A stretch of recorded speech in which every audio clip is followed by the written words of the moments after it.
Hola, ¿qué tal? ¿Cómo están? ¿Cómo se encuentran? Espero que muy bien. Hace tiempo que no subí un video aquí a mi canal de YouTube y bueno, ya venía siendo hora que subiera algo y que subiera algo que fuese contundente, ¿verdad? ¿Se imaginan? ¿Se imaginan que alguien tome, supongamos, yo tomo la epístola digamos, a Filemón? No sé si conocen la epístola a Filemón, está ahí escondida en el Nuevo Testamento, entre medio ahí de las epístolas pastorales. Y antes de Apocalipsis, en algún lugar de por ahí. eh, esa epístola, si ustedes la revisan, muestra un caso en el que Onésimo, un tal Onésimo, es enviado por el apóstol Pablo con una carta, ¿no?, a un tal Filemón, que es como se titula esta carta. ¿Se imaginan que alguien tomara esa carta y en virtud de los temas que se están tocando y en el contexto en el que está, eh, y de los temas que se están hablando, legitime la esclavitud negra o humana, el tráfico de hombres, la compra, ¿verdad? El secuestro y el tráfico de hombres, y en virtud de esa carta justifique tal comercio de personas, justifique el derecho de incluso pastores, obispos, el derecho de que puedan poseer seres humanos. Poseer como un bien de capital, o sea, comprarlo si es un bien de capital, ¿verdad? Que tiene un precio de mercado, ¿no? Una depreciación en la medida que se va haciendo más viejo, si es que se enferma, si es que tiene dientes malos, no sé. Me imagino ahí que habría una valoración del bien de capital. ¿Se imaginan que alguien tomando un texto de la escritura legitime esa institución? Una institución que es muy diferente a la institución de la servidumbre o esclavitud que había en tiempos del apóstol Pablo, porque hay que separar dos cosas, ¿no? La esclavitud en los tiempos del apóstol Pablo, la esclavitud romana o incluso la esclavitud legislada en la ley de Moisés, eran de naturaleza, incluso entre ellas dos eran de naturaleza distinta, por supuesto, de jurisdicciones distintas, con una cosmovisión, ¿no?, y una ética y una ley distinta, y obviamente se separan. Pero aún así, que alguien hoy se fundamente en esta epístola a Filemón para, digamos, justificar el comercio de personas, la captura, ¿verdad? Ir a cazar personas, ¿no?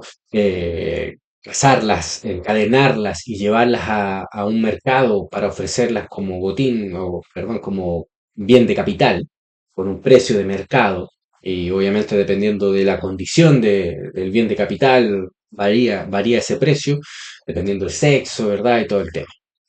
Y se imaginan que eso pasase hoy, que alguien se atreva así a hacerlo. Pues por supuesto que no nos imaginamos. Pero es más, no lo necesitamos imaginar. Esto ya pasó. Esto ya fue. Y no fue hace mucho. Esto es muy reciente. Esto es del siglo reciente, del siglo pasado. Podríamos decir del siglo XVIII, del siglo XVII, que vienen estas justificaciones. Pero esto viene incluso de 1940, más o menos en la época de los nazis. Pero no fueron precisamente los nazis quienes abogaron con esta teología, ¿no? Nazis que estaban en un contexto mundial de cosmovisión racista. Los nazis no se inventaron el racismo. Los nazis son producto de una cosmovisión incluso, lamentablemente, fundamentada eh, con teología protestante, con las escrituras supuestamente, haciendo una exégesis incluso de las escrituras, que yo diría, mejor dicho, una eisegesis, y que vamos a estar viendo más o menos algunos puntos. No tengo una cosa muy preparada, ¿no? Pero sí tengo muchos extractos, muchos textos que he reunido, que he escrito y que vamos a estar revisando acá. ¿Y por qué yo quiero hablar de este tema? De un tema pasado que ha afectado, ¿verdad? Y que tiene consecuencias hasta nuestros días, consecuencias éticas, morales, culturales, ¿verdad? Difíciles, ¿no? De injusticia que se ha heredado hasta nuestros tiempos, lamentablemente, y que, bueno, ha hecho mucha polémica, por supuesto, y con razón, ¿no? sea que lo usen de manera justa las víctimas o aquellos que denuncian, como también gente que instrumentaliza esto para obtener beneficios políticos, que también pasa en todos lados. Las cosas buenas y malas pasan en todos lados, eso no se puede evitar. Pero esto yo lo quiero citar en este día y he querido grabar al respecto y hacer un análisis, una reflexión al respecto, para que podamos meditar en que no es imposible que la iglesia se prostituya de una manera tan enfermiza, de manera tan sistemática e incluso institucional, como vamos a estar viendo, en temas tan tremendamente delicados, éticamente tan corruptos, ¿verdad? No es un imposible y lo tenemos a la vuelta de la esquina. Fue ayer solamente, fue el siglo pasado.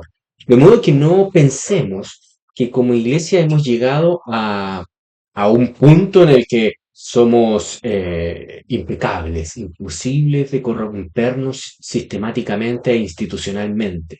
Imposible que tomemos textos, que los instrumentalicemos, ¿verdad? Para justificar lo que con las escrituras no se puede justificar de manera justa, lógica, ¿verdad? Razonablemente, pero sí lo podemos hacer.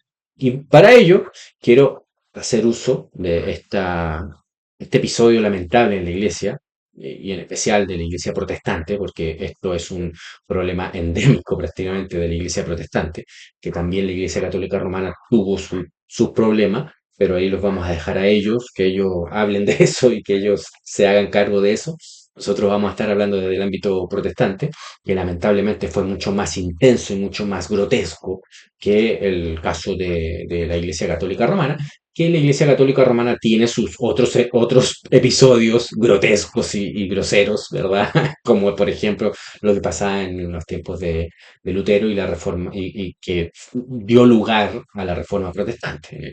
En aquel entonces la Iglesia Católica no era esclavista, pero sí era una cueva de ladrones corruptos, ¿no? En ese sentido. Pero eso es otro tema, no vamos a estar hablando acá al respecto.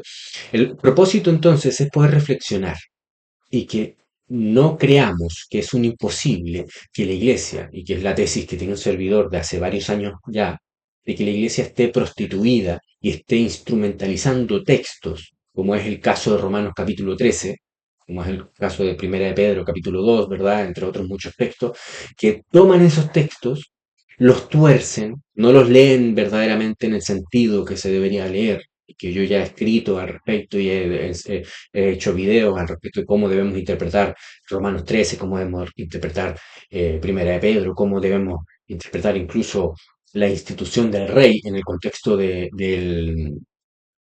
Israel, de cómo llegó a darse un rey humano, que fue una rebelión literal, y que nuestro Señor, redactado claramente en las Escrituras, lo ve como una verdadera rebelión y que es un pecado no contra Samuel, que era el juez en aquel entonces, sino contra Dios mismo, ¿verdad? Que era el verdadero rey de Israel y que el pueblo lo había desechado para que Dios no reine sobre Israel. Y ese es el origen de la institución del rey humano en Israel. No es producto de una bendición, no es producto de la justicia, no, es producto de la rebelión, pero de la rebelión muy grotesca contra Dios nuestro Señor. Así que vuelvo, insisto, la tesis de un servidor es que la iglesia en estos momentos está prostituida. La iglesia en estos momentos está en una condición muy parecida a lo que estaba la iglesia protestante en el episodio histórico que vamos a estar revisando ahora, ¿ya? Una de las cosas que más me llamó la atención, es que yo estuve revisando acá sobre el tema de la esclavitud en el protestantismo, y que era un tema sistémico en todas las denominaciones prácticamente. Por supuesto que no con ello se quiere decir, estamos hablando en términos institucionales, organizacionales, corporativos, ¿verdad? Era un tema que se había aceptado y que se trabajó para aceptarse de manera sistemática e institucional. O sea, hubo un trabajo teológico, bueno, si es que le podemos llamar a eso teológico, hubo un trabajo doctrinal, por decirlo así, para permitir el establecimiento de una teología que fundamentase la esclavitud de negros en específico, ¿no? Miren, vamos a hacer de todo el texto que yo tengo acá escrito, yo hice lo que ustedes ya conocen, que yo hago a veces, bueno, los de Patreon más que nada, no recuerdo si en YouTube lo he hecho, y acá lo tengo, voy a compartirlo para que se vea, descargar en documento PDF, en descargas, y lo voy a compartir pantalla. Déjenme comprobar que está bien, que se está compartiendo. Acá tengo captura de ventana, Acrobat. Será este Acrobat, ¿no? No, eh, aquí está. Ahí. Aquí está, me voy a hacer pequeñito. Acá está, me estoy haciendo pequeñito. Me di vuelta, pero mejor así ustedes creen que estoy viendo la presentación. Y ya, vamos. Acá está. Aquí lo pueden ver más con más claridad. Bueno, como ustedes pueden ver, acá yo hice con el escrito, es un Word, ¿verdad? Donde tengo todos los apuntes, toda la investigación que he hecho. Y en este Word, bueno, eh, en esta hoja de Word, Microsoft Word, la subí a Notebook LM, como ya creo que ustedes ya sabrán cómo se hace, y le hice una presentación. Y bueno, aquí lo presenta Notebook LM con la rimbombancia, obviamente, y habla de la arquitectura de la opresión que se elaboró en la iglesia en aquel tiempo. Miren, les voy a leer algunas cositas que, que tenemos acá, algunas cositas interesantes. Miren, eh, el desarrollo del comercio transatlántico de esclavos y la posterior institucionalización de la esclavitud basada en la raza en las Américas, eh, la, la idea racista de que hay razas, ¿verdad? Y otras colonias europeas no fue únicamente un fenómeno económico o político, que muchos podrían decir, y que hoy en día lamentablemente los protestantes creen que es un tema meramente político y económico, pero no, tuvo un fundamento muy serio eh, y sistemático, teológico, cristiano, lamentablemente, para nuestro pesar.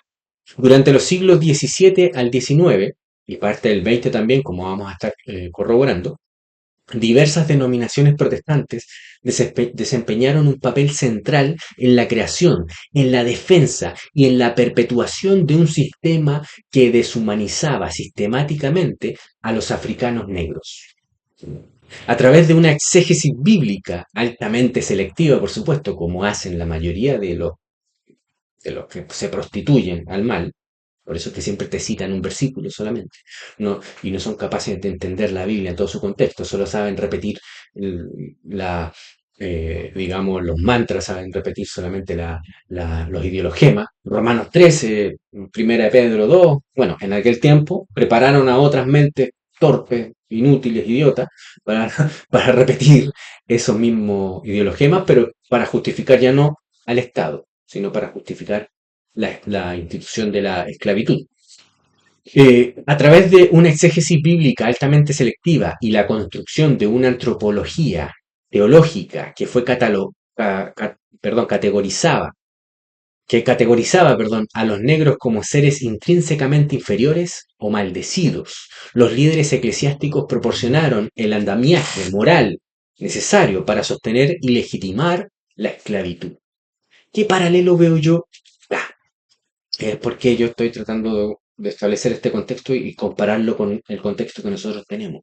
Fíjense que se llevó a cabo una exégesis bíblica selectiva, por supuesto, de textos que aparentemente hablaban de este tema, ¿no? Del tema en que estaba coyunturalmente en contexto en aquel tiempo, y, y además de eso, traían una interpretación antropológica, ¿no? Definían antropológicamente, tocando la doctrina del ser humano, antropología, ¿verdad? Y la modificaban esa antropología diciendo que hay seres humanos intrínsecamente inferiores.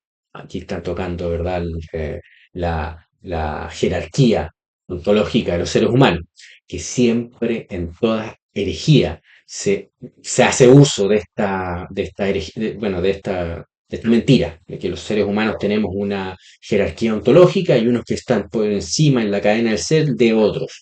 Y esos que están debajo tienen que someterse y obedecer sin rebelarse, sin cuestionar al que está arriba. Siempre, siempre eso es una presuposición, un contexto necesario, teológico, por decirlo así, para toda herejía. Para toda herejía. Empieza a estudiar cualquier herejía y va a ver que está involucrado ahí como fundamento, como base, la idea de una cadena del ser en el ser humano. Una especie de jerarquía, ¿no?, entre seres humanos y que hay seres humanos que están por encima de otros, que tienen derecho a ejercer dominio sobre ellos. Entonces, se estableció todo esto y los líderes eclesiásticos, por supuesto, proporcionaron este andamiaje moral, teológico, ético, necesario para sostener y legitimar la institución de la esclavitud. Inicialmente en las colonias protestantes existía una fuerte resistencia a la conversión de los africanos esclavizados. ¿Por qué? Se podrán preguntar. ¿Por qué nos vamos a resistir a que un negro, en el contexto de aquel entonces, a que un negro se haga cristiano? Esta oposición se debía, en parte, importantemente, o estaba impulsada, por la creencia tradicional cristiana, bíblica, y también que estaba gobernando a toda Europa, de que el bautismo cristiano requería o implicaba la emancipación legal del creyente. Entonces, que era liberado, era libre de toda esclavitud, no solamente de la esclavitud del pecado, sino también de los hombres, como bien enseña el apóstol Pablo y enseña todo el Nuevo Testamento, ¿no? Sin embargo, a medida que la economía de las plantaciones en el Caribe y Norteamérica se volvió absolutamente dependiente del trabajo forzado, o sea, la economía prácticamente que llegaba a ser casi internacional, ¿no? Se hizo muy fuertemente dependiente de la esclavitud. Y eliminar la esclavitud implicaba una caída, ¿no?, en el mercado muy fuerte. Los misioneros y clérigos protestantes ante esta situación económica y ante estas, digamos, necesidades económicas del mercado, tanto anglicanos como bautistas, metodistas, presbiterianos, reformados holandeses, sí, no sé si, sí, dije anglicanos, entre otros, o sea, todos los protestantes acá, bajo esta presión, ¿no?, empezaron a forjar una nueva y muy conveniente doctrina supuestamente bíblica, escritural, ¿no?, que la historiografía moderna ha denominado esclavitud cristiana, porque la debemos distinguir de la esclavitud romana y de la esclavitud, digamos, bíblica en la ley de Moisés, porque la esclavitud bíblica, más que la palabra esclavitud, es servidumbre. Tú quedaste bajo, digamos, eh, en las escrituras la esclavitud se debe a la deuda, se debe a que tú llegaste a una deuda y no la puedes pagar, te vendes a ti mismo para pagar esa deuda y al séptimo año o al año séptimo, que puede ser en 3 años más, el año del jubileo, tú quedas libre. Pero tienes que pagar esa deuda con trabajo. Forzoso, no es tan forzoso porque tú te entregas, y puede ser también forzoso ante un tribunal que exija que tú trabajes para pagar la deuda incurrida. Esa naturaleza de servidumbre, de esclavitud, no tiene nada que ver con la que empiezan a defender los cristianos en el siglo XVIII, que es, que es con un fundamento ontológico, como hemos visto, teológico, ontológico, y que ya vamos a adentrar en ello. Eh, la idea es que forjaron una nueva y conveniente doctrina que la historiografía, a ver, vamos a avanzar aquí, que no avancé, estaba leyendo mis apuntes, ¿no? Bueno, como les decía, está esa barrera de la emancipación, como habíamos dicho, y por supuesto se establece esta doctrina de la esclavitud cristiana que la historiografía moderna hoy en día denomina como esclavitud cristiana o también supremacía protestante. También se puede encontrar en la literatura actualmente, en la historiografía, en la literatura más o menos seria, ¿ya? Esta doctrina argumentaba que la igualdad espiritual ante Dios no alteraba de ninguna manera la jerarquía terrenal.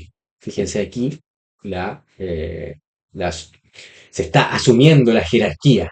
Ese es el punto. Cuando usted escuche jerarquía, cuando usted escuche que hay una jerarquía ontológica entre seres humanos, ahí usted va a encontrar el fundamento de muchas herejías y de la herejía que le van a contar. De hecho, sostenía lo contrario. El cristianismo, al enseñar la sumisión y erradicar las prácticas paganas, convertía a los africanos en esclavos más dóciles, leales, laboriosos y menos propensos a la rebelión, según lograron elucubrar, ¿verdad? Estos pastores, estos teólogos, para demostrar que era necesario esta esclavitud de los africanos, porque asumían que que los africanos eran como bestias, violentos y que, bueno, la única manera de controlarlos era esclavizándolos. No había otra forma, no había forma de civilizarlos porque también había una asunción antropológica, ontológica, basada en la jerarquía ontológica, de que los negros eran gente de limitado razonamiento. Su razonamiento era muy limitado y no eran capaces, con suerte, eran un poco mejores que los perros. Con suerte eran un poco mejores que los bestias, pero no iguales que los blancos. Esa era la asunción que había en aquel entonces. La teología protestante, por lo tanto, no solo se acomodó pasivamente a la esclavitud impulsada por el mercado, porque estaba esta presión, ¿verdad? Sino que la elevó proactivamente a la categoría de mandato divino, uniendo inextricablemente el racismo contra la población negra con la ortodoxia bíblica inerrante. Esto es inerrante porque estamos citando, o sea, Romanos 13, es como cuando alguien me cita a mí Romanos 13 y me está diciendo tú, ¿por qué estás en contra del Estado? Romanos 13, te tienes que someter a las autoridades.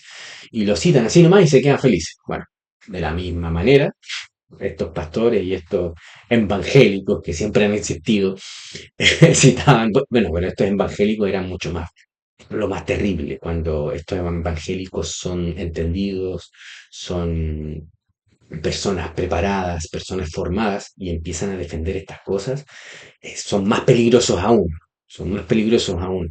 Y bueno, hoy en día también los hay, personas que están bien preparadas, que están bien formadas, ¿verdad? Y que defienden todas estas herejías. Hacen mayor daño, el daño es más alto y por supuesto los tontos que no piensan, que son pensados, pues bueno, tienen digamos, son simples gargajos, por decirlo así, de estos hombres formados que traen consigo estas herejías y les repiten, son como ecos, ¿verdad? Son como cámara de eco que simplemente repiten lo que escucharon, que repiten el mismo argumento sin entender nada, sin ser capaces de ellos extraerlos por sí mismos de las escrituras, simplemente lo repiten. Bueno, siempre, el fundamento de toda herejía, siempre hay alguien que es más o menos formado y que trae estas herejías más o menos bien articuladas. Cuando los imperios europeos iniciaron el contacto comercial con África subsahariana, las organizaciones religiosas participaron activamente, basándose en la creencia de que su deber de difundir el cristianismo justificaba el tráfico de seres humanos. Yo no tengo idea cómo difundían el cristianismo con esto, pero lo hacían, lo intentaban al menos. Este análisis que estamos viendo acá, esto que vamos a ver a continuación, ¿no? La idea. Y el objetivo, como les dije, es el que podamos comparar, porque no vamos a solucionar un problema del pasado, ya está, las consecuencias están y bueno, los herederos de estos males, de esta tiranía, ¿verdad? Y de esta bestialidad deben, por supuesto, confesar su pecado y bueno, tratar de resarcir el daño hecho. Porque todos los blanquitos, todos los anglosajones, ¿verdad? Ya sea de Estados Unidos, de Inglaterra o de los países angloparlantes, están viviendo sobre una civilización que fue construida sobre la base de un capital esclavista. Y de modo que están disfrutando los beneficios de aquello. Es decir, reclaman los beneficios que vienen dados por la esclavitud sistemática e institucional que tuvo durante prácticamente casi 3 siglos. Si están disfrutando y claman y reclaman derecho de esa herencia, de la herencia, digamos, pecuniaria o herencia, digamos, de tierras, pues también tienen que reclamar la responsabilidad como suya. No, es que ya esos fueron mis abuelos, yo no tuve nada que ver con eso. Ya está bien, pero así como tú reclamas las tierras y la herencia que te dio tu abuelo, así también tú tienes que reclamar los pasivos, ¿no? Si reclamas el patrimonio de tu familia, que lo construyeron, lo edificaron sobre la base de la esclavitud, pues también tienes que reclamar como tuyo, ¿no? Aquellos pasivos. Así como una empresa, si alguien es dueño de una empresa y la vende, o supongamos que mi padre tiene una empresa, ¿verdad? Todos los activos que maneja esa empresa están financiados, están sostenidos, ¿verdad? A través de dos medios. Uno, el patrimonio, que es lo que puso su dinero, el dinero que puso mi padre, y los préstamos, ¿verdad? Los pasivos que se llaman. Los acreedores, que son los préstamos a los que incurrió mi padre para poder financiar todos esos activos, ¿verdad? Y la suma del patrimonio del pasivo es lo que financia todo lo que controla la empresa, todos los activos que controla la empresa. Si yo heredo de mi padre esa empresa, yo heredo con ella el patrimonio y los pasivos, ¿verdad? Tengo un deber, ¿no? A través de la empresa con los acreedores. En ese sentido, también la vida, y así es, ¿no? Uno puede heredar tanto el patrimonio como también esas deudas históricas y que los gringos que quieran hacer los tontos, bueno, eso ya es problema de ellos, yo no puedo ahí meterme más, ¿no? Pero es como para que reflexionemos en este sentido, estas cosas, ¿no? Fijémonos que, eh, a ver, ¿qué viene después acá? Recuerden que yo no tengo aquí mucho preparado, ¿no? Esto lo hice. eh, mm, Mire, para comprender la profundidad del racismo teológico, ¿no? Acá está en esta presentación se está basando en eso. eh, para, para ver la profundidad que tenía este racismo teológico protestante, ¿no? Es totalmente necesario que analicemos la transición que hubo del mundo atlántico primitivo, por decirlo así. ¿Ya? En los siglos XVII y XVIII, la economía atlántica entera se basaba en la esclavitud de africanos mayoritariamente no cristianos. Eso ya estaba, ¿verdad? Era una institución que estaba, pero que era, por supuesto, deplorable bíblicamente, con la ley de Dios, era una institución que era condenable, ¿no? Con la palabra de Dios. Las religiones de África Occidental incluían creencias en un dios supremo, dioses menores y espíritus ancestrales, junto con el uso de medicina herbal y curanderos que otorgaban a los esclavizados un sentido de empoderamiento y control. El contacto inicial de estos africanos con el protestantismo en el Nuevo Mundo estuvo marcado por la hostilidad de los propietarios de esclavos, quienes agredían física y verbalmente a los primeros misioneros como cuáqueros y moravos. Cuáqueros y los moravos estaban haciendo misiones en aquel entonces y los culpaban de instigar rebeliones esclavas, porque los cuáqueros, los moravos, ¿verdad?, les predicaban a estos negros y, bueno, luego los negros entendían que eran libres en el Señor, ¿no? Leían un poco si es que sabían leer o les enseñaban a leer o escuchaban la palabra de Dios y se daban cuenta que, oye, pues yo soy víctima de una institución blasfema, de una institución opresora. ¿Cómo es posible que esté bajo de esta opresión, ¿no? La resolución a esta tensión económica y religiosa fue la construcción de una narrativa teológica que redefinió la trata transatlántica de esclavos no como un secuestro masivo, no. Esto es lo mismo que cuando hablamos de los impuestos, ¿no? O sea, hace toda una teoría para decir que no son robo, pero se reviste de toda una teoría bien bonita, no, no son robo. Bueno, así estaban haciendo los teólogos. Entonces,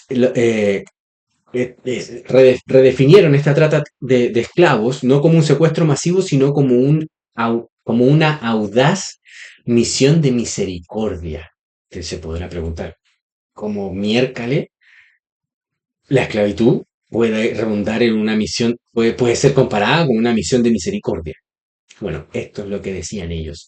El clero comenzó a argumentar que la esclavitud y el espantoso cruce del Atlántico, el Middle Passage, como se le llama, eran de manera paradójica y providencial instrumentos divinos diseñados para rescatar a los africanos del paganismo y la barbarie de su continente natal. Suena bonito, suena hasta... Y estos son argumentos que están. O sea, si alguien quiere la bibliografía, yo se la puedo compartir, ¿no? ¿De dónde saqué todas estas cosas?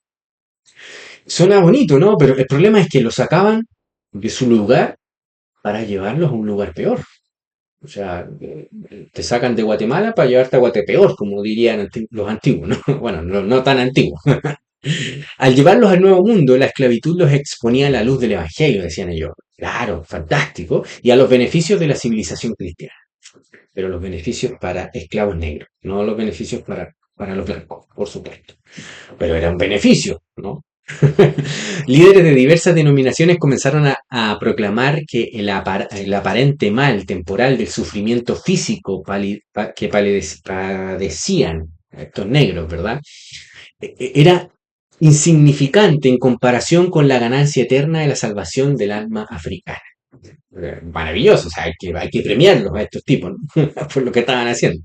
Fíjense que el reverendo J.T. Hendrick, que ya hablaremos de él más adelante, y otros pastores sureños de Estados Unidos, articularon que la conversión de los esclavos al cristianismo superaba cualquier maltrato que pudieran sufrir.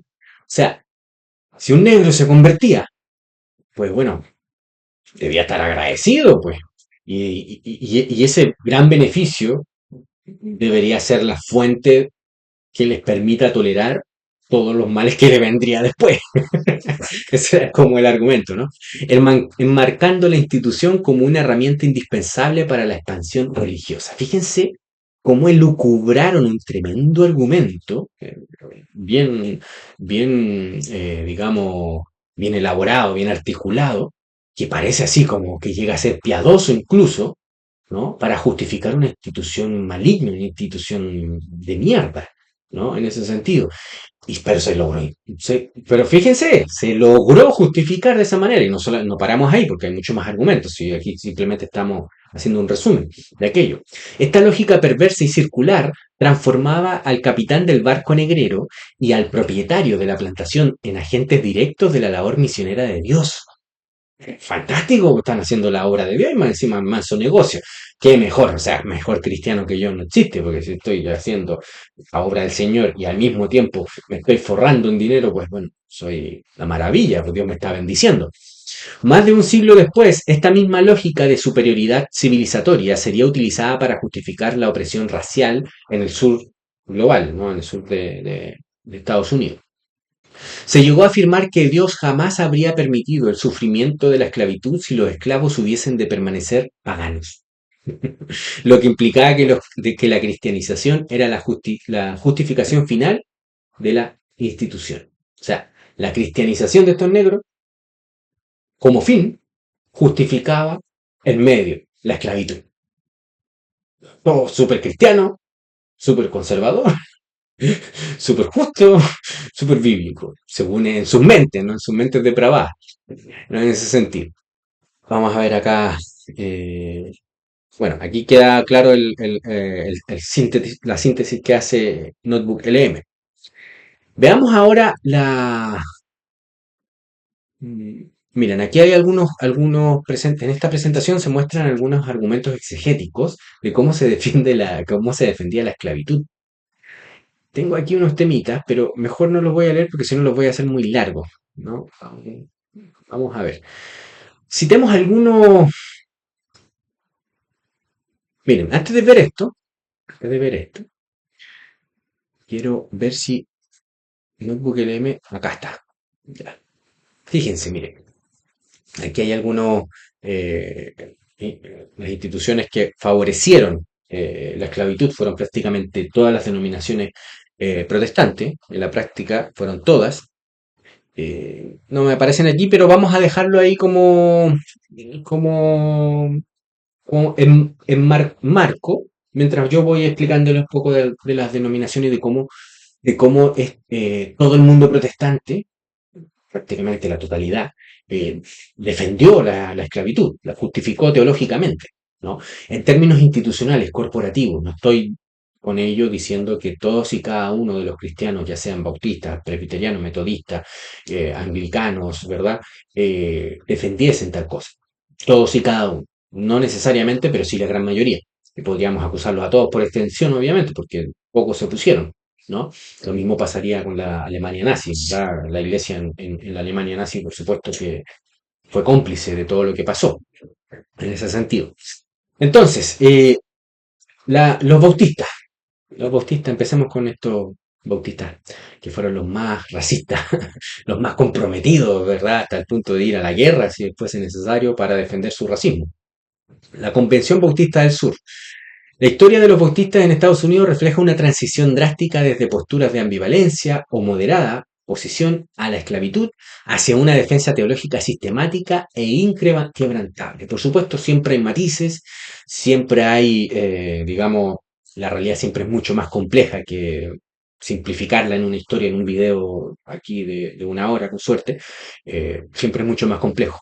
Pero en términos generales, a pesar de que hubo posición, de que hubo, digamos, de repente más o menos neutralidad, oposición moderada, ¿verdad? Eh, de repente se fue a un sesgo total a favor de la esclavitud. A principios del siglo XIX, algunos bautistas todavía consideraban la esclavitud como un mal moral o político que eventualmente debía ser eliminado. Hay que decirlo. Hubieron varios. Tal vez mediante la colonización y el retorno de los negros a África. Sin embargo, la creciente presión del abolicionismo norteño obligó a los líderes bautistas del sur a articular una defensa dogmática, teológica, bíblica, exegética, como quieran llamarle, ¿no? Para legitimar su orden social esclavista. Estaba en su orden social, digamos, en su sociedad, la institución del pecado, de la esclavitud, que también podría decirse la institución del pecado, estaba institucionalizada establecida en su sociedad de forma sistemática. El punto de inflexión doctrinal fue proporcionado por el reverendo Richard Furman, pastor de la primera iglesia bautista de Charleston, Carolina del Sur, en 1822, tras el descubrimiento de una revuelta de esclavos planeada por Denmark Vesey, un ex esclavo de origen caribeño. Él planificó una revuelta. Furman escribió una exposición de los puntos de vista de los bautistas, dirigida al gobernador del estado. En este documento fundacional, Furman fundamentó el derecho a esclavizar basándose estrictamente en la inerrancia bíblica. Fíjense, estamos hablando de fundamentalista, apelando a las escrituras. ¿Mm? Argumentó que si la tenencia de esclavos fuera un mal moral intrínseco, los apóstoles inspirados por Dios, quienes no temían a los hombres y estaban dispuestos a morir por su fe, no la habrían tolerado ni por un momento en la iglesia cristiana primitiva. Termina la cita, o sea, es el argumento, básicamente, no es la cita, es el argumento resumido. Nuevamente, si alguien quiere una fuente bibliográfica, yo se la puedo compartir si me la quiere pedir. Fijémonos que habían argumentos que, volviendo al propósito de este video, que se pueden comparar con los argumentos que hay a favor de un Estado político todopoderoso, soberano prácticamente, ¿verdad? Que tenga el derecho, el monopolio de la violencia, el derecho del control de la moneda, del control de la educación, del control de la salud, que tenga derecho a legislar. Todos los argumentos que hoy se usan a favor de legitimar esta institución diabólica del Estado, pues tienen un sabor muy parecido a los argumentos que estamos leyendo de los esclavistas, de los que hacían apologética de la esclavitud en el siglo XIX, en el siglo XVIII, ¿verdad? E incluso en el siglo XX, como vamos a ver más adelante. La lógica teológica de Furman era letal en su simplicidad, dado que la ley divina nunca sanciona acciones inmorales, la presencia, perdón, lo leo de nuevo, la lógica teológica de Furman era básica, ¿no? Pero muy fuerte. Dado que la ley divina nunca sanciona acciones inmorales, la presencia y regulación de la esclavitud en los textos bíblicos demostraba irrefutablemente su legitimidad moral contemporánea. O sea, la idea era que, asumiendo que la esclavitud en la escritura era exactamente la misma que la esclavitud que ellos estaban teniendo, ¿verdad? Asumiendo eso, que no es razonable hacerlo, porque la esclavitud bíblica es muy distinta y la esclavitud en Roma era también distinta. Un esclavo en Roma podría liberarse a sí mismo a través de reunir dinero, ¿no? Y comprar su libertad. De manera, en un templo religioso, ¿verdad? Podía comprarse su libertad y también pagándole a su dueño. Bueno, ahí hay unos temas que no queremos entrar ahora porque si no nos vamos a extender mucho, pero sí podía comprar su libertad y podían ser libertos y como libertos podían ser prácticamente aspirar a ser ciudadanos romanos, ¿no? Incluso habían libertos que se casaban con mujeres romanas en aquel entonces. Y se distingue, por supuesto, la esclavitud romana, como hemos dicho, la esclavitud bíblica, que se refiere a deudas. No se refiere a que un hombre tiene derecho a comprar a otro hombre per se, así porque sí. No. Solamente debido a una deuda y que no pueda pagar y que sea denunciado ante un tribunal, digamos, el acreedor al quien le debe tiene derecho de servirse de la persona para que trabaje para él y le pague, ¿verdad? Con trabajo toda la deuda que tiene. Es muy distinta en naturaleza esa esclavitud que al año séptimo, al año jubileo, se abolía esa esclavitud y se proclamaba libertad. En cambio, la visión de la esclavitud negra era una visión que era, como hemos dicho al principio, antropológica, ¿no? Había una jerarquía, esa jerarquía no se podía cambiar. Los negros eran, como vamos a ver, malditos. En ese sentido, eran las peores personas que puedan existir en la vida, en ese sentido. Entonces, según Furman, los apóstoles insistieron en los deberes relativos entre amo y esclavo porque consideraban que la relación en sí misma era lícita y justa ante los ojos de Dios. Eh, claro, porque la relación entre amo y esclavo en el contexto bíblico es la de un trabajador, la de alguien que está trabajando, no la de una persona que es dueño de una cosa, porque prácticamente era lo que se veía en la esclavitud negra, en ese sentido, ¿no?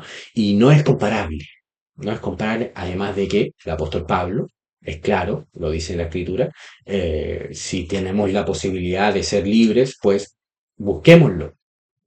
Eso se lo prohibían los teólogos como Furman a los negros, ¿no? Obviamente. La crisis institucional estalló en la década de 1840. La Sociedad Misionera Bautista Nacional, la convención trienal, intentó mantener una paz precaria evitando el tema, pero en 1845 la Junta se negó a nombrar a un solicitante misionero de Alabama precisamente por ser propietario de esclavos. Y ahí, bueno, empezó la indignación. Indignados ante lo que consideraban una herejía extrabíblica de los abolicionistas, porque para ellos eran herejes, ¿verdad? Así como nos llaman a nosotros, a los anarquistas cristianos, herejes, en este contexto, ¿no?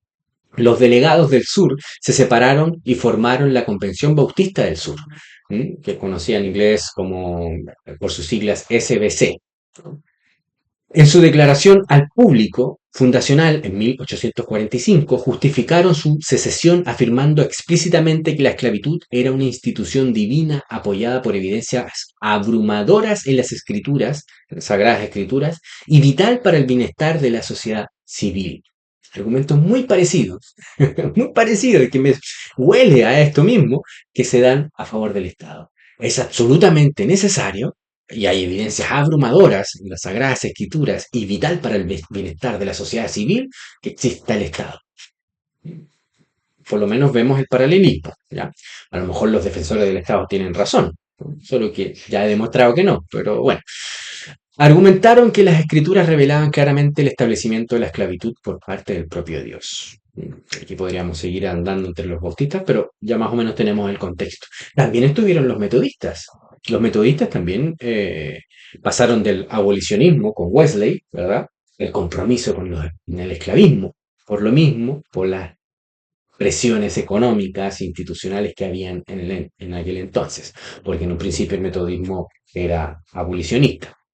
El caso del metodismo ilustra cómo las presiones económicas de la esclavitud lograron subvertir y transformar por completo la teología de un movimiento. El metodismo temprano, profundamente influenciado por su fundador, obviamente, John Wesley, y líderes estadounidenses como el obispo Francis Asbury, mantenía una férrea postura antiesclavista.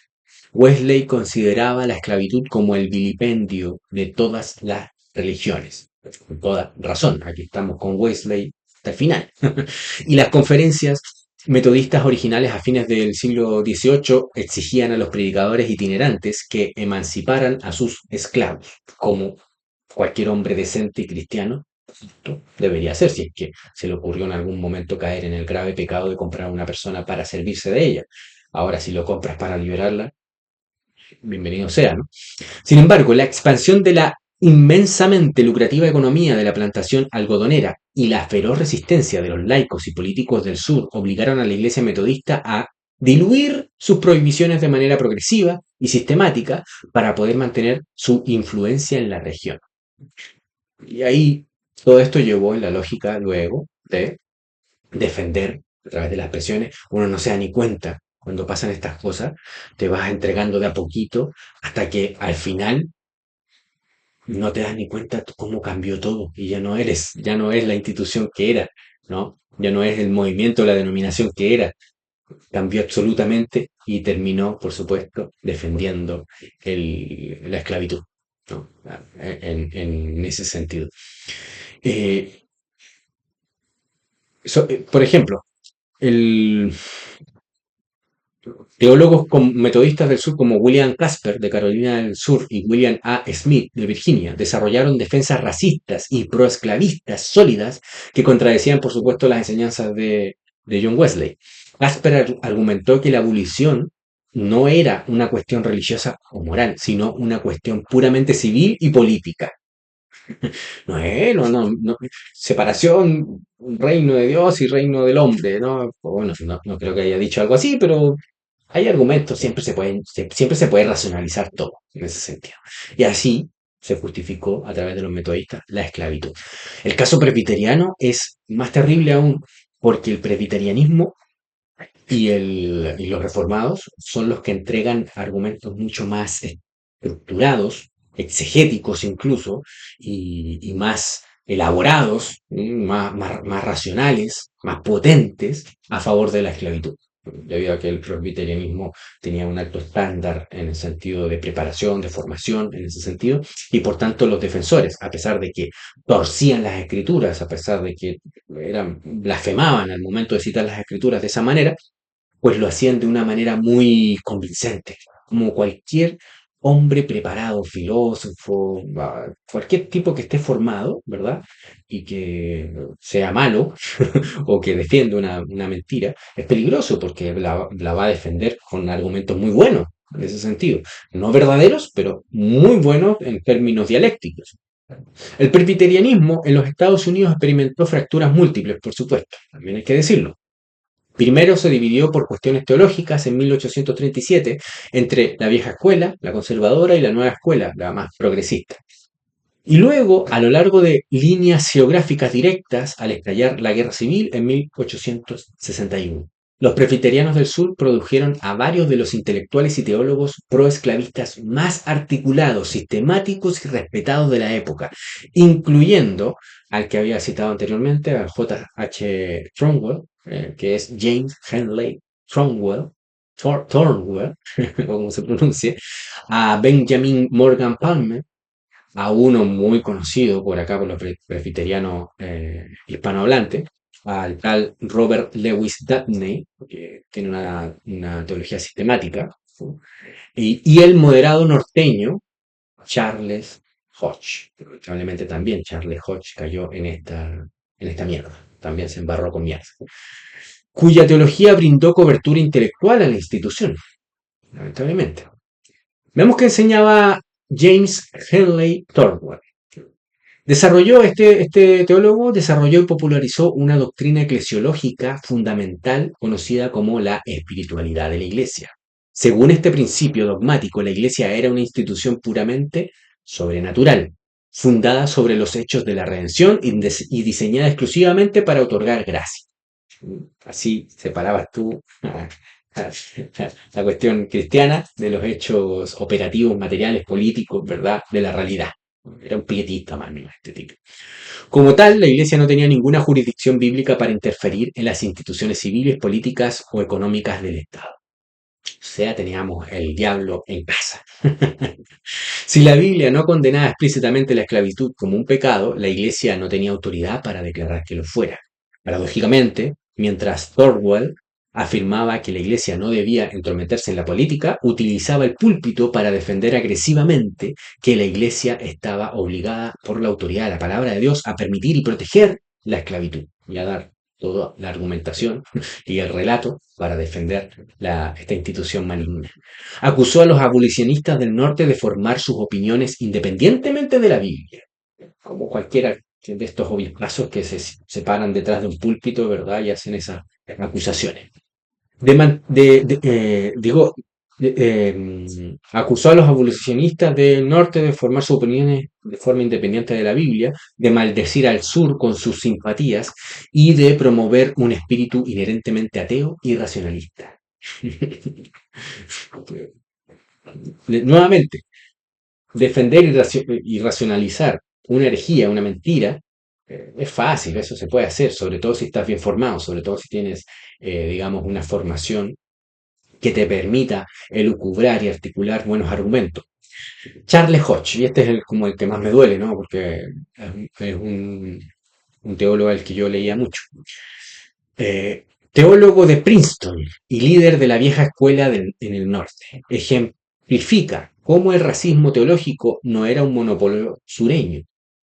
Hodge elaboró un marco para racionalizar la esclavitud, argumentando que, aunque la esclavitud americana tenía graves abusos, la esclavitud en sí misma, per se, no era un pecado. Y tenía razón, pero desde el punto de vista bíblico, en la definición de lo que en las escrituras es la esclavitud. El origen de un esclavo no es que alguien te fue a buscar, te secuestró y se te llevó, o tu raza, o tu color, ¿no? Que era la que estaban afirmando acá, sino que era la deuda. Y tenías que, de forma honesta y también responsable, pagar esa deuda. Y si no puedes pagarla con tus bienes, bueno, trabajas para tu acreedor hasta pagar la deuda o hasta que se proclame el año del jubileo, ¿no? El año de la liberación. Basándose en una lectura selectiva, afirmaba que ni Cristo ni los apóstoles denunciaron la tenencia de esclavos como un mal, porque claramente no lo hicieron, ¿no? Y que la iglesia histórica nunca excomulgó a los dueños de esclavos, eso es cierto, pero hay que entender cuál era la dinámica que había entre el esclavo y el dueño. Al legitimar el principio de la esclavitud, Hodge otorgó un inmenso poder teológico a los esclavistas del sur. A Benjamin Morgan Palmer también, otro teólogo presbiteriano, por su parte, elevó la esclavitud a un simple derecho constitucional, perdón, de un simple derecho constitucional a una vocación mística y divina. Ya este se fue más tremendo, que eran los argumentos que habíamos dicho al principio, ¿no? De la misión, era misionero para convertir a las almas de estos negros, ¿no? En su trascendental Sermón de Acción de Gracias, en un sermón predicado en Nueva Orleans a finales de noviembre de 1860, justo después de la elección de Abraham Lincoln, Palmer declaró que el mandato providencial y la misión nacional histórica del sur era conservar y perpetuar la institución de la esclavitud doméstica tal como existe actualmente. En otras palabras, la definición que había de esclavitud en aquel entonces, de los negros, y transmitirla a donde quiera que la providencia y la naturaleza la lleven. Este tipo trabajaba para las compañías de tabaco y las grandes compañías de aquel entonces. Palmer argumentó que proteger la supremacía blanca y la esclavitud era un fideicomiso divino, asignado directamente por Dios, y que el abolicionismo era un fanatismo ateo y radical que buscaba subvertir la estabilidad antigua de la civilización. Fíjense otro argumento que se añade a esto. Eran unos ateos, unos anarquistas, en el sentido de la palabra como la usan los estatistas, ¿no? Eran personas desestabilizadoras, revolucionarias.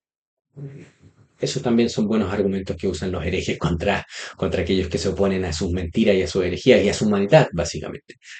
Finalmente, Robert Louis Dabney En Virginia y capellán confederado, vinculó indisolublemente la esclavitud con la estructura patriarcal de la sociedad. Dabney publicó tratados argumentando que la esclavitud no era una necesidad lamentable. No, no, había que estar orgulloso, sino una institución justa, benevolente y sobre todo bíblica.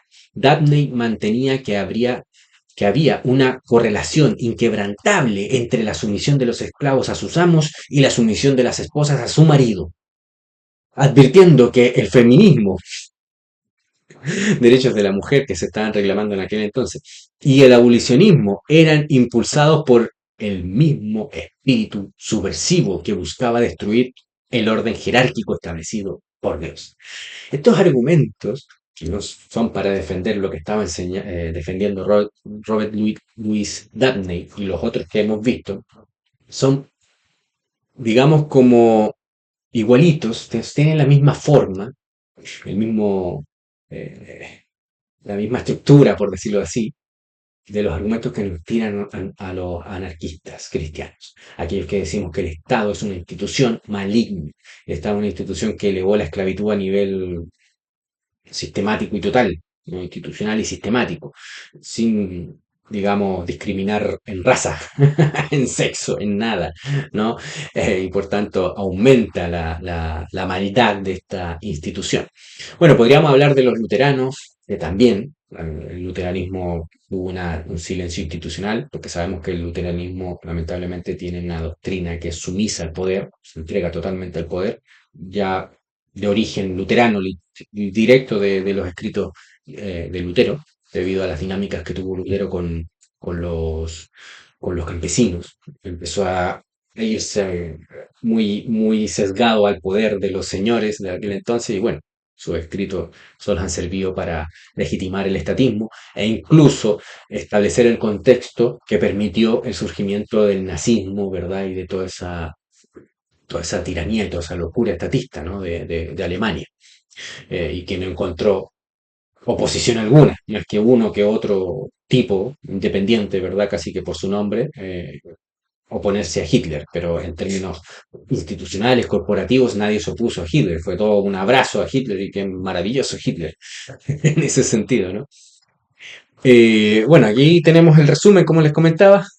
Faltan más, por supuesto, faltan los luteranos ahí, faltan los metodistas, no, faltan no, los luteranos, faltan los luteranos, exacto, sí, en esta diapositiva, como les decía. Bueno, para terminar, porque podemos ya seguir hablando de muchas más cosas que pasaron, que parecen una locura, ¿no? Para terminar, quiero ver que se fijen de una cosa bien particular que me encontré, para que vean que esta cosa es grosera. Ah, cuando la iglesia cae en estos errores, en estas herejías, lo hace de una manera grosera, asquerosa, ¿no? Y cuando se institucionaliza es una cosa tremenda. Déjenme ponerme aquí, eh, bah, acá más grandecito, para que me vean mejor. Eh, Quiero mostrarles algo muy revelador. O sea, que me impactó encontrarlo. Me impactó mucho encontrarlo. De verdad que me dio incluso un dolor de estómago. A ver si se ve lo que estoy compartiendo. Sí, ya. Eh, Ahí está.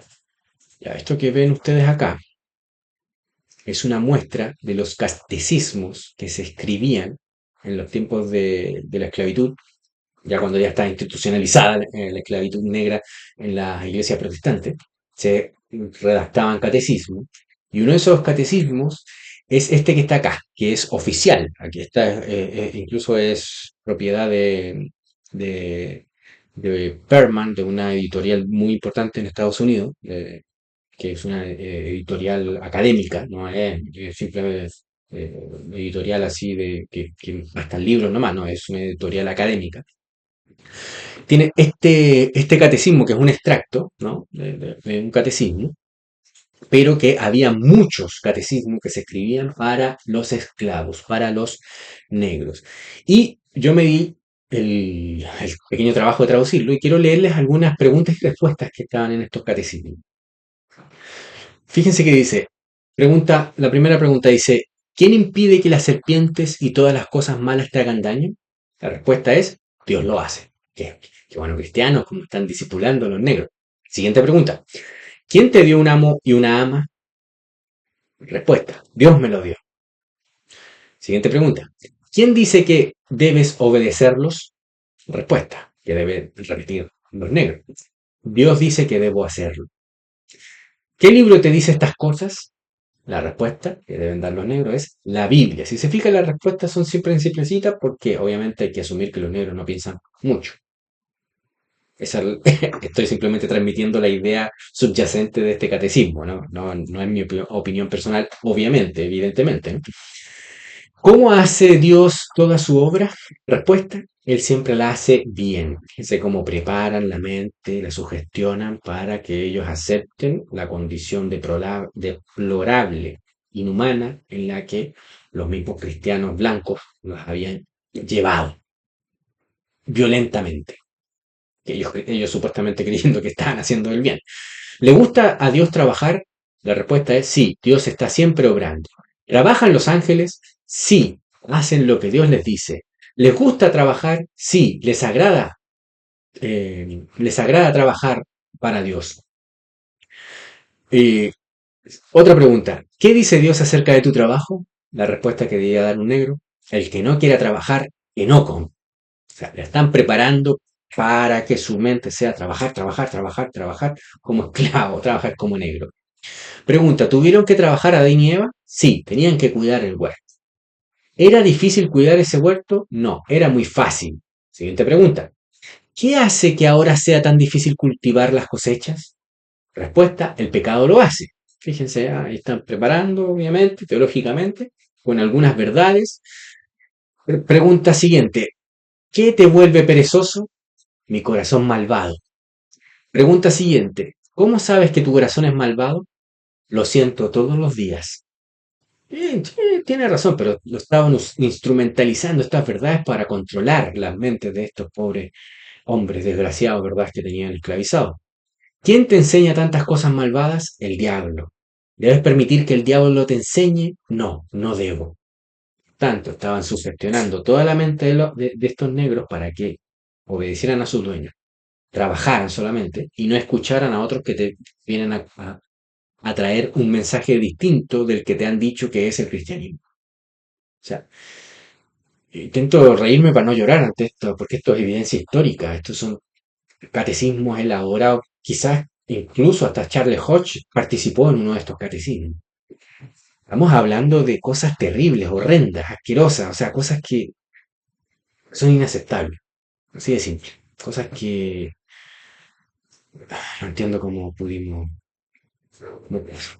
Bueno, sé que no puedo hacerme parte de ello, pero tampoco también soy heredero de estas, digamos, estos males, debido a cómo soy protestante y me he beneficiado de mucho de lo que ha pasado en el protestantismo. De alguna manera también soy cómplice de aquello, pero debo juzgarlo y debo decir, no, no, no, un protestante, si trabajaron para alguien, trabajaron para Satanás, lamentablemente.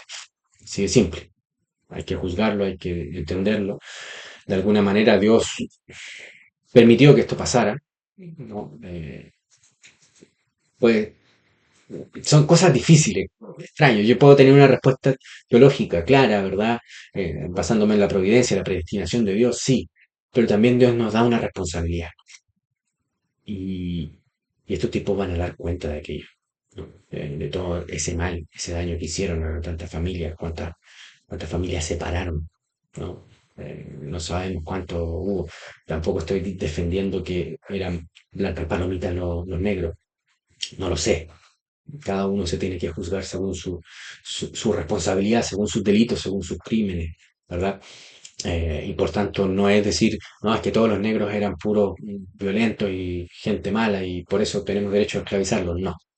Argumentos muy parecidos a lo que están usando los imbéciles, los desgraciados, ¿no?, de los trampistas y de Trump para atacar a Irán y tirar bombas ahí, casi que justificar, ¿no? Si hay que matarlo a todos, porque todos esos son unas bestias.